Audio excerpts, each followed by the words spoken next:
Hi, thanks for downloading this tutorial. My name is Gareth Edwards. I am a director and visual effects artist. I'm going to start off by just showing you some highlights from a trailer for a show I just made for the BBC. I directed the show and did all the visual effects myself, working from home, and ended up being about 260 effect shots, some of which were very complicated, others were very simple. And over this course I'm going to be breaking those shots down and showing you how I achieved the various effects, with an emphasis mainly at working very quickly and efficiently so that you can create over a shot a day for your projects. Now, I mainly use the Adobe production pipeline, i.e. Premiere, After Effects, Photoshop. But a lot of what I'm going to talk about is mainly the principles of the approach, and I think it's probably just as applicable to Final Cut Pro, Combustion, or whatever it is, the software that you use.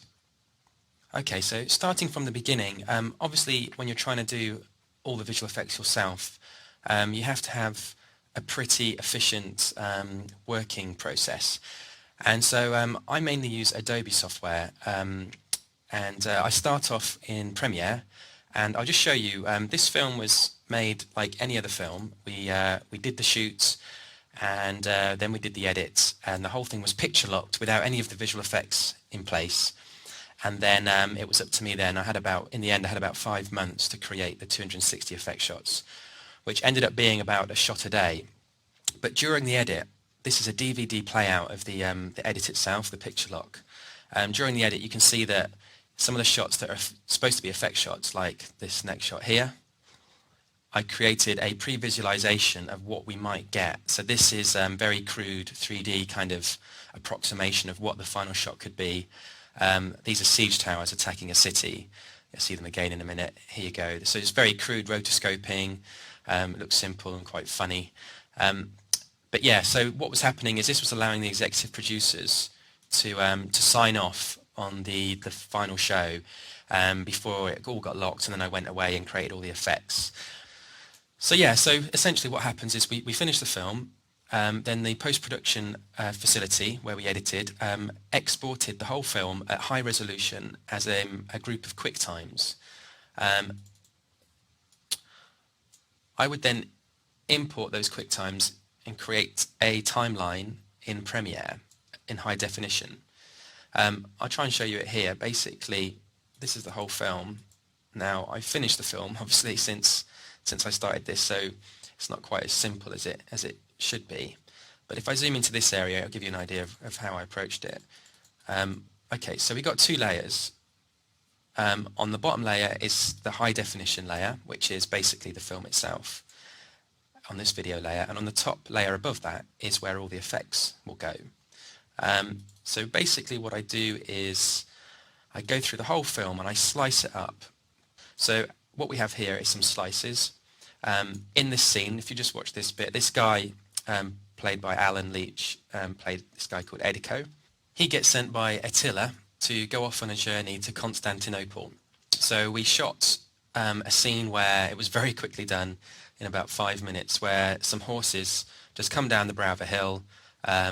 It was all shot in one take. There's the crew there, that's the cameraman and the assistant who were filming this shot, and then we cut to a wider shot, which is their POV really, and the idea being that up here was supposed to be Constantinople, and then we cut back for a reaction, and then we get the closer version of this shot. Every time there was an effect shot, like this one, where Constantinople will go here, I would just put the clip on the other layer. That's not an effect shot. This one is. That will be a view of the city. That goes on that layer. And I'd work through the film like this, and I'd basically put each effect shot onto this layer so that I could very quickly see where the next effect shots were, which ones were done, how they were looking. And the great thing about Premiere as well is you can color code things. In label here, you can create your own, in preferences, you can basically create your own label colors and names for things, and I'd create different phases of what the shot would be. So one is wait, don't do anything, unbroadcastable, it'd be nice to fix this. The 3D is being rendered, it needs to be changed, that's a final, it looks great, things like that. And so say this is an effect shot, and I For instance, it's a final shot. I just click this button and it now goes green. If I get rid of the thumbnails, you can see the colours. So it's now green, and so very quickly I can look at the ones that are standing out. Like for instance, say this one needed a lot of work, so unbroadcastable, that's red, so that's grabbing my attention. And this is a way of just staying on top of things. Now, as well as this, I did this to the whole film, and it ended up being 260 shots, roughly speaking, which is a hell of a lot, especially down the end. It was all green screen, so it was like back-to-back big scenes at the end that needed a lot of work. So to stay organised, I would create an Excel document. Here's a version of one. This has got all the shots listed in it. These are the shot numbers. This is what I've called the shot. And I would update this as I went along so that I would use the same colour codes. So amber is like, green means it's done. Amber would mean it needs work still doing, but it's not a disaster if you don't get round to it. It can be broadcast the way it is, but it would be better if it was fixed. Red means you've really got to sort this. It looks rubbish. So as you can imagine, at the start of a show, it's all red, and then slowly, hopefully, the red goes away and it becomes more amber and green. And to be honest, you know, when the show goes out, there were shots like this. There was a whole scene I planned to do effects work on, and I just scrapped it because never got round to doing it. The film worked without doing it, so we left it. The main important thing here is I would have a column next to each shot, which would be an estimated time that it would take me to do the effects work. This would all automatically add up at the bottom, the amount of work I've got. So if I change this number, it would automatically update how many hours left I have to complete the entire film. This is something I always kept looking at, and I knew how many days I had left, how much time was allowed, and it would let me know if I was falling behind. The good thing about this is that when you've done this, is that you can then relax, because as long as you keep this on schedule, there's no reason to panic. So for instance, you'd wake up each day and I'd say, right, I've got to do 10 hours work today, or I've got to do 20 hours work today, whatever it is. And I would select, okay, this shot and this shot is the ones I'm going to work on, until it added up to 20. And then I knew as long as I did those shots today, we were all fine and there was no need to get worried. So this, what looks like an insurmountable mountain of work, if you just chip away at it without freaking out, it actually becomes quite doable. So let's imagine that these are the two shots I have to do today on day one of the film. So this is a good example because there are two shots that reference the same image. First the wide shot, then the close-up. It means that it's no good designing a city for this shot that looks great on this shot and then cutting to the close-up and it looks rubbish, because it's got to be the same city, and we don't want to paint two cities. Again, it's all about trying to be efficient.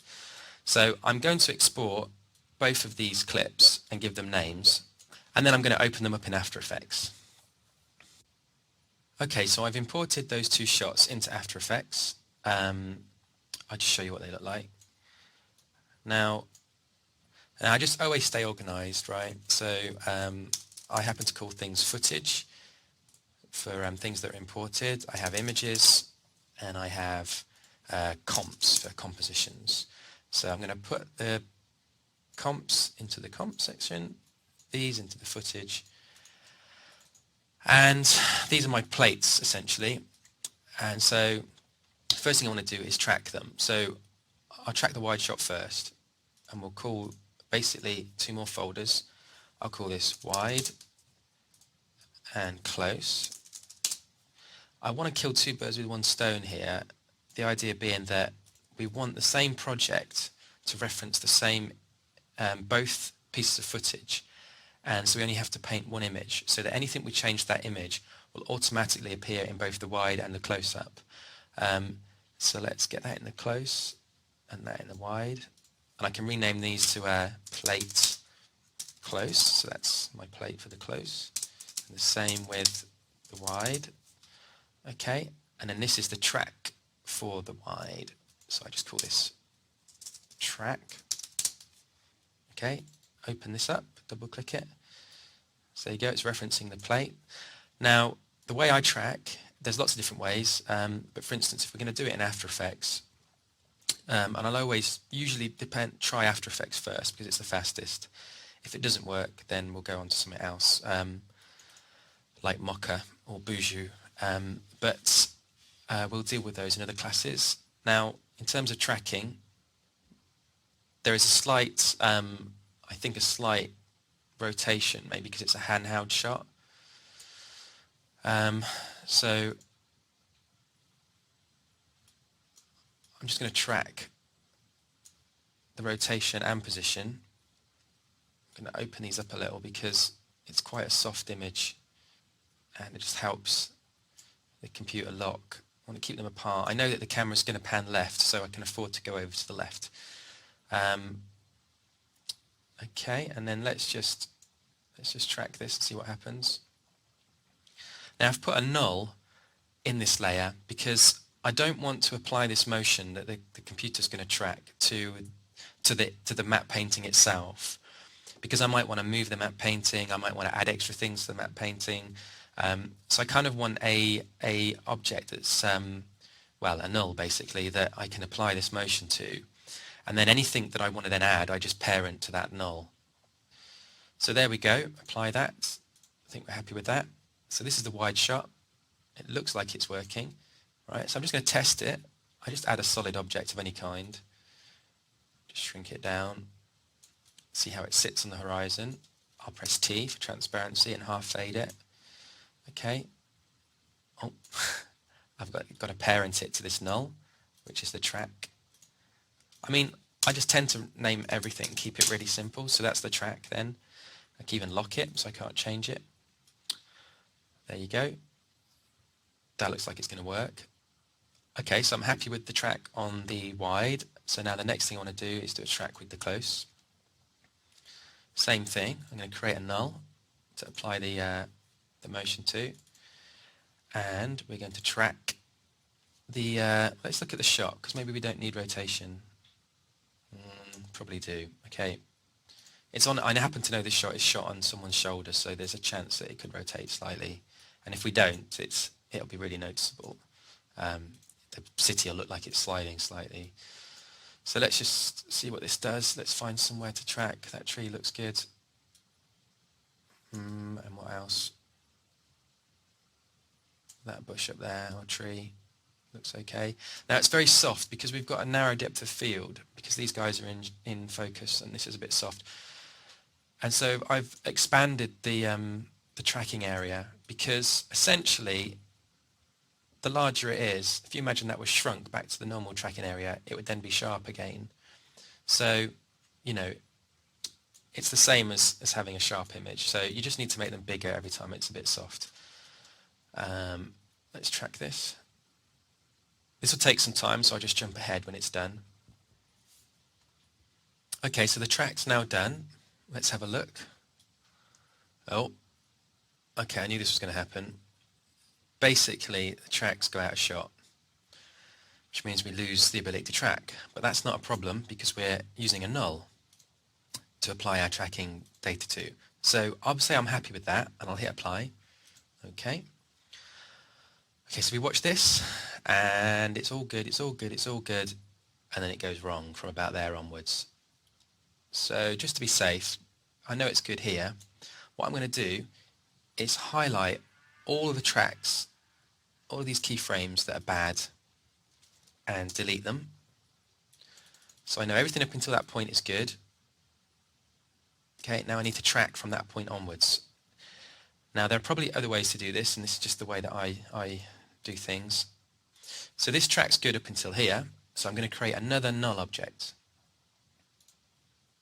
Okay, and double click the footage, and I'm going to track the motion again. You have to hit that button again to get rid of the other one. Rotation and position. Okay, and you have to also make sure that on the timeline, if you press U, you see the keyframes for the shortcut. You have to make sure you're on the last frame, get last keyframes for the good track, because we want to start from there on this new track. So I'll just find something that's distinctive to track to. So it's just position and rotation again. Okay, this should be a bit quicker because the tracking areas are smaller. Okay, that's looking like it's going to work.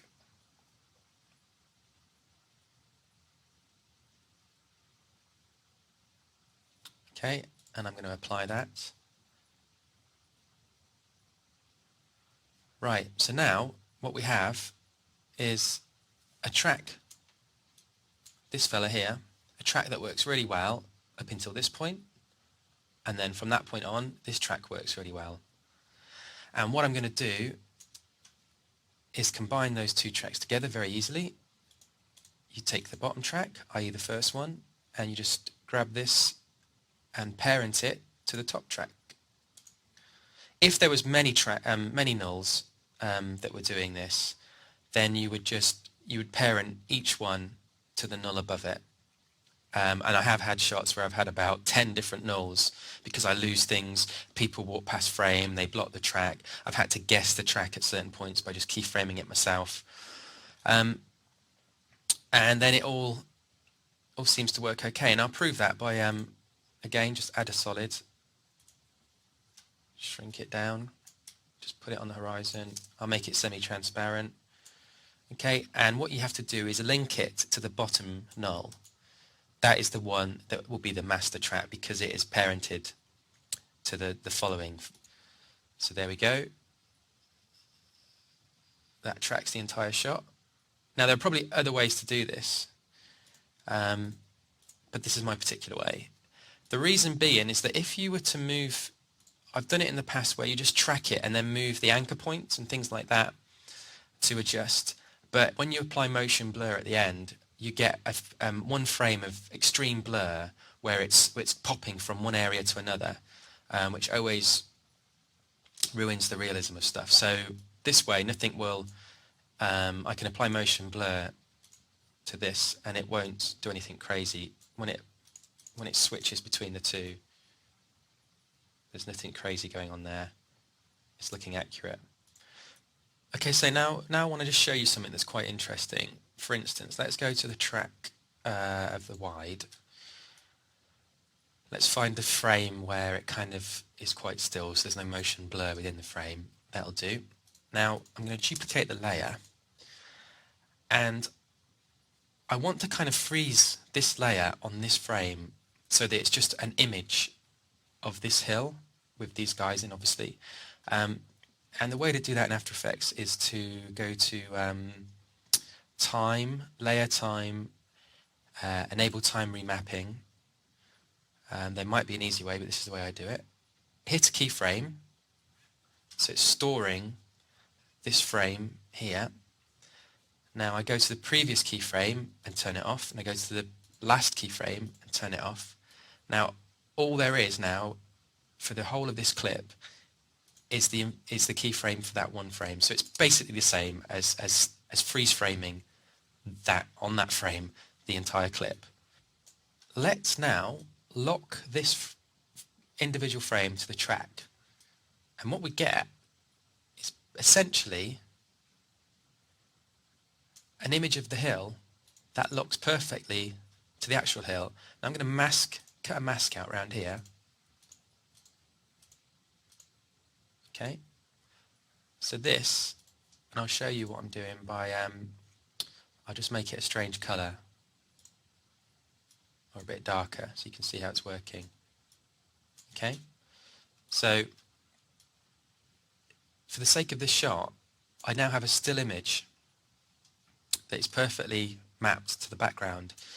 The beauty of this is you can say to yourself, if I paint on that still, if I was to export this still and then paint on it in Photoshop and then import it so that it fits in exactly the same place, anything I paint is going to be perfectly locked to the background, and so all I have to worry about in Photoshop is making something look like it's really there, and I know it's going to work. It's going to be fit back in the shot, and everything will be fine.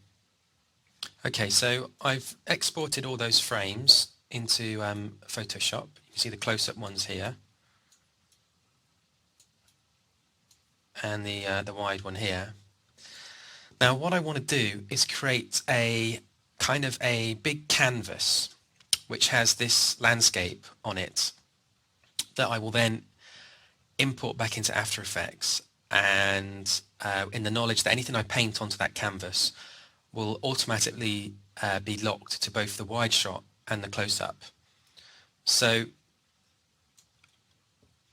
what I do is I'll create a really large resolution Photoshop document, and I'll just start dragging and dropping these fellas in. I'll start with the close-up ones because what I don't want to do is lose resolution. So I know this has got to be, these can't be shrunk. This is the resolution I have to stick with. Let's see what we get.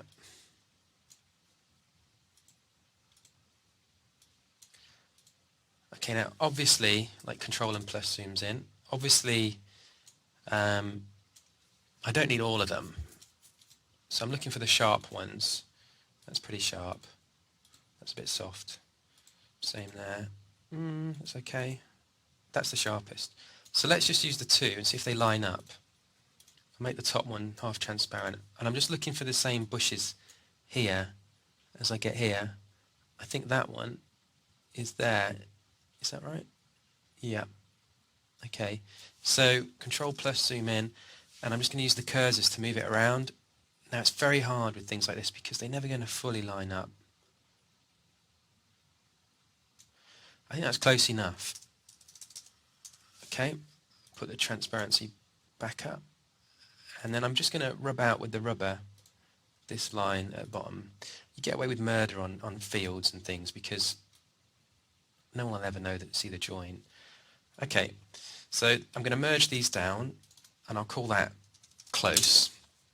Okay, so now I drag the wide in, both of these wides. Now you could just do this completely separately. You could make a Photoshop canvas for the wide shot and a Photoshop canvas for the close-up, but you'd be duplicating twice the work. And this is all about being efficient. So really, and it's the same perspective, so we only want to paint this once. So let's line these up. Again, same way, half translucent. Let's see where I hold space and it creates the hand for the shortcut. So you can drag things around. These are the shortcuts I use the most. Is space allows you to drag, let go, you go back to the pointer. Now that looks roughly lined up. I'm mainly concentrating on the bits that line up. I'm mainly concentrating on the area where I'm going to be painting. If this doesn't line up around here, it doesn't really matter because I'm not going to be using that. I'm just going to be using around this area. So, and I just know from experience that you get away with a lot. So you don't need to be that precious about it. Here is bad, obviously. So just before I merge the two down, I'm going to paint this out. I'll make it a bigger brush. I'll just splodge. Yeah, that looks good enough. Okay, so that's all I'm after, really. I'll merge that down and I call that wide. Now, so I've got two things going on. I've got the wide and the close-up.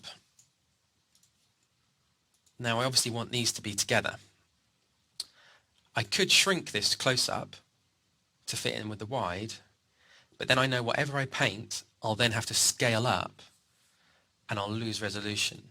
So the way I've got to do it is scale the wide up so that I'm never going to lose resolution. I'm always going to have things too big. So again, I just want to make them match, so I make them 50%, scale it up. Okay, and the way to do this, Control plus allows me to zoom in. The way to do this is to find something distinctive.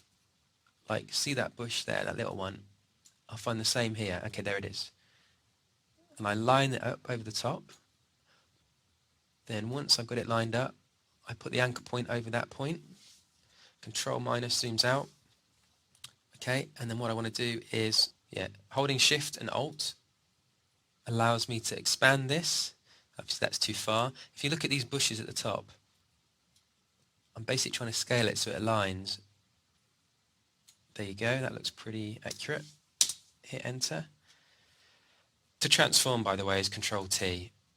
Allows you to transform things.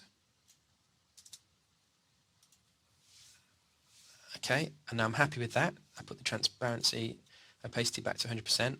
Now I don't want to merge down with this one on top because it's lost information, because if we zoom in to 100%, it's soft now, isn't it? And the one underneath is sharper. See, it's not fully aligned, but just watch, you'll get away with this. I'll put this at the back. Okay, so now I've got a large canvas with a higher resolution in the center, which is the close-up. Okay, so then the last thing I do now is I just paint this in. Obviously I have to get rid of these guys at some point. This is the cameraman, but that's a separate task. We'll do that some other time. Okay, and then I'm just feathering it out. It's all bushes and stuff that no one's going to really notice. Okay, and then I'm going to merge that down, and this is my background. Okay, so now I'm confident that whatever I paint on this should work. So we'll save this and import it back into After Effects. Okay, so I import the shot I've just created as the background. I do it as merged layers because that way anything I change, it'll automatically be in the same place. So there we go. So let's go to the track close. Let's drag our layer in. Okay, so hit T for transparency, halve it down, just have a look. Line it up. This is going to align perfectly because, well, actually it's not perfect here. Now what I could do is rotate it and shrink it, but just for the sake of argument on this particular shot, I just want to show you the principle of it. So now I'm going to link this to the track, the bottom null, and what we can see is it kind of lines up. Okay, now let's just zoom out a bit. I put it fully up, and now I'm going to mask off a certain area, so maybe around here. Okay, so in theory they come in, and there's the mask area represents what's going to be the Photoshop painting. Okay, that looks fine. Now we'll do the same with the wide. Let's get this fella in.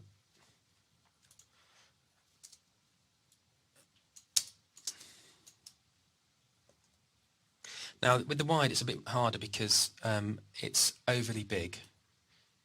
I've got to figure out which one of these is which bush is which. Okay, there you go. So basically I'll line up a point. So this bush is this bush here. So I just grab that corner bit and I'll line it with that corner bit. And then I'll look for the anchor, which is here, the anchor point. And using this anchor tool, I'm going to move it so they are both aligned. Now I know that when I scale this, pressing S, shortcut, scale it, they'll be in the same place. And what I'm waiting for is the other bushes to align, or roughly align, or the trees. That looks kind of close. So now I'm happy with all that. I link it to the track, and in theory, it looks good enough. It stays attached. You know, it's not pixel perfect, but the fact is, because the city is going to be locked, perfectly locked to this horizon line, the bit that will be drifting is actually below, wherever we feather the edge. For instance, round here. Let's just make this darker so you can see.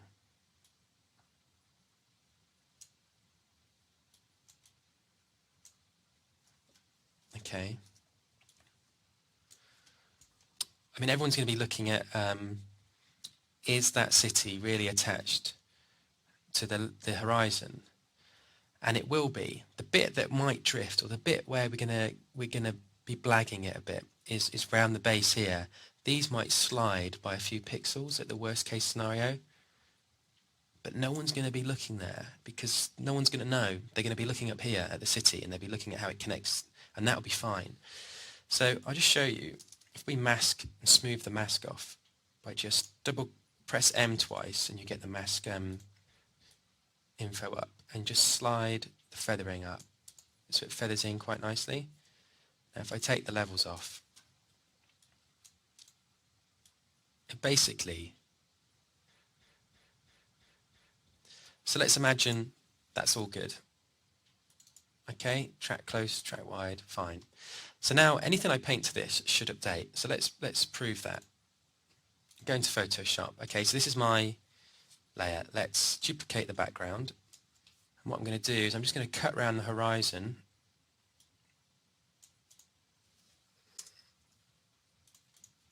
Okay, just so I know what I'm doing, I'm going to insert a grey in between the two.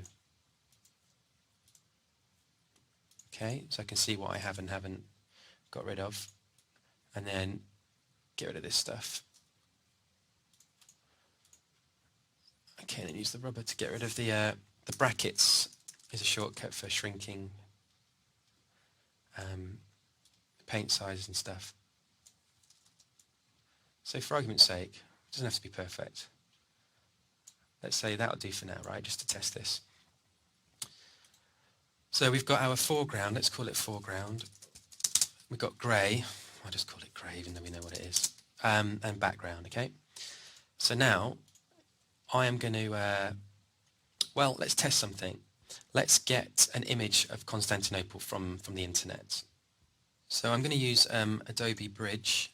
I tend to just leave this open because you can change the size of the thumbnails for images, which is a lot easier for picking pictures. And as part of the process, what I do is whenever I'm doing a project, I'll just download and look at every single possible image I can to do with a subject. And so what I'm looking for here is something that represents Constantinople. I've got a lot of options, so just to prove a point to you, I'm going to drag one of them in. Okay, for argument's sake, let's use this. It's not accurate, it's not how things were back then, but I just want to show you, just drag it into Photoshop. Just want to show you how things can work. Now, I want to just grab this area, copy, Control-C, paste, Control-V. Okay, and here he is. Okay, and then I want to get rid of that blue sky, so select color range maybe. Okay, and then I'm just going to rotate it so it's upright. Now this is totally inaccurate, but I just want to prove a point. Make it a bit bigger. Okay, let's stick it in there. Now if I put it behind the foreground, right, and I'll call this city for argument's sake, it obviously stands out because it's the wrong colour balance and things, but I'll just adjust the colour balance just for fun so you can get the idea. Just a matter of going more towards the warm colours. That'll do. Okay, now the great thing about this is I just hit Control-S to save this, and then hopefully if I open up After Effects I just reload this PSD, and now we have Instant City, and I can see that on both shots. So I go to the close and this is how it looks, and then this is where it becomes interesting, because as we tilt up it's like, oh dear, say we end on this, we're kind of, so I need this to be more over here. I kind of need this dome to be where that last pillar is. So easily done. Okay, just move it to there, Control-S, save it again, open up After Effects, reload the footage. Now it seems to work. Okay, so obviously I've got to paint all this, and I wouldn't actually use this photo, but it shows you how quick it is to just lay things out. Now, just purely for the purpose of this tutorial, I'm going to flip this around because this is an awkward edge here, and it'd be better to have it over on this side.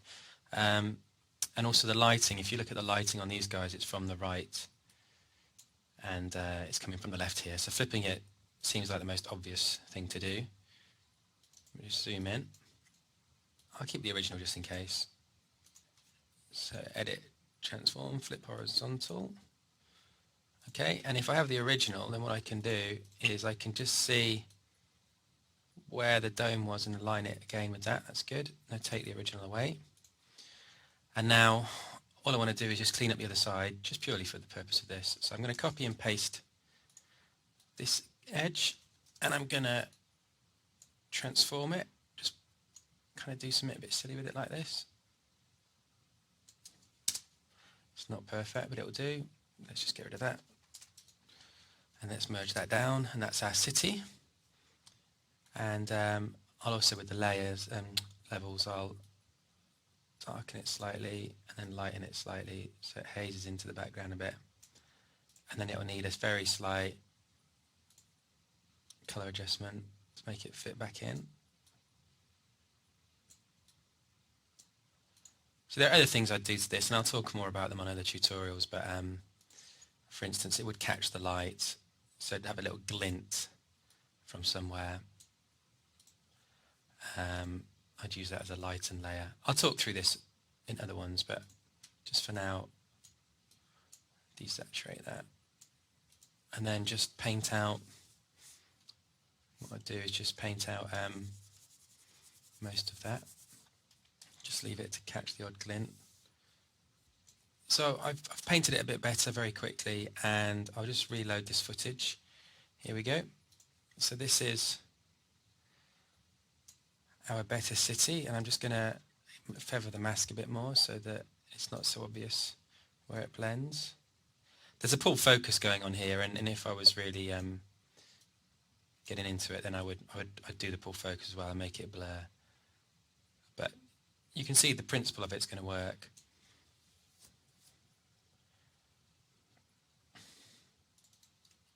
And this is it on the wide. You know, as you can see, this kind of process only took about half an hour or so. So once you've proven to yourself that this process can work, then you can spend the rest of the time you've got actually making the painting look good.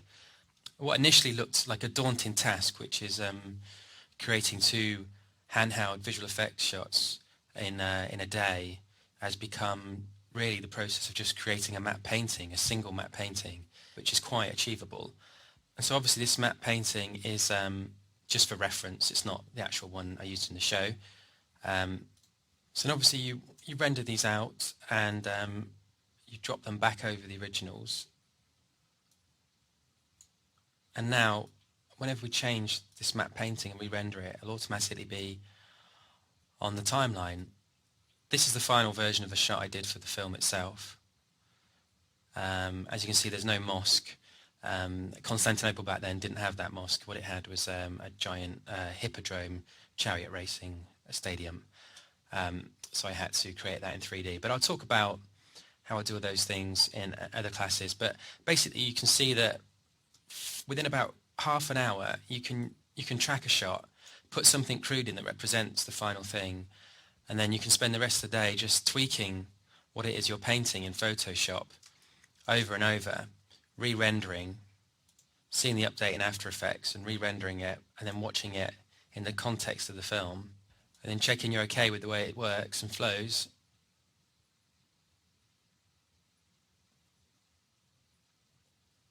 And then it's on to the next day and the next shot, and you just keep doing that for 5 months.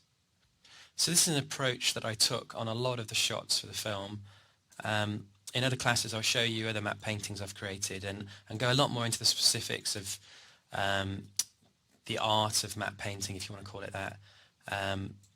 You can see I've had to do a lot of city shots. There were a lot of cities in this film, some of which were easier than others. Fields were another good one. Now these are quite funny to look at on their own because they're not in the context of the shots they're used for. But you get a flavour of some of the things you had to do. There's just a hell of a lot of matte painting basically going on.